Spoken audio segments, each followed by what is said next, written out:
अगर इमरान खान पीटीआई के हवाले से फवाद चौधरी को नहीं देखना चाहते हैं तो आप तो एक सियासतदान हैं सर, तो क्या आप एक नई सियासी जमात ज्वाइन करेंगे या इन्हीं सियासी जमातों में से कोई सियासी जमात का हिस्सा बनेंगे या सियासत को खैर बात कह देंगे? आखिरी सवाल चाहूँगा कि 30 सेकंड में आप इसका जवाब दे दें सर।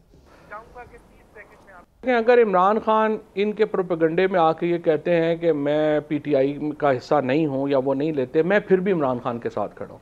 उसकी वजह यह है कि इमरान खान इस वक्त पाकिस्तान के उन 22 करोड़ लोगों का जो पाकिस्तान में जमहूरियत चाहते हैं, जो पाकिस्तान के अंदर एक सिस्टम को बदलने की, चेंज की बात करते हैं, इमरान खान उनका इस्तारा है।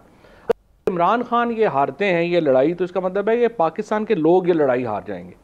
सो इसलिए हर सूरत में, चाहे आप पीटीआई में हो ना हो, इमरान खान की गुड बुक्स में हो ना गुड बुक्स में हो, साथ आपने इमरान खान का देना है, बहुत पीटीआई का देना है, ताकि एक दफा पाकिस्तान के अवाम ये लड़ाई जीते। क्लियर सर, बिल्कुल क्लियर हो गया कि आप इमरान खान के साथ खड़े हैं, चाहे इमरान खान आपको अपने साथ रखें ना रखें, और उसकी वजह भी आपने बता दी। सब्सक्राइब करें और बेल दबाएं ताकि कोई खबर रह न जाए।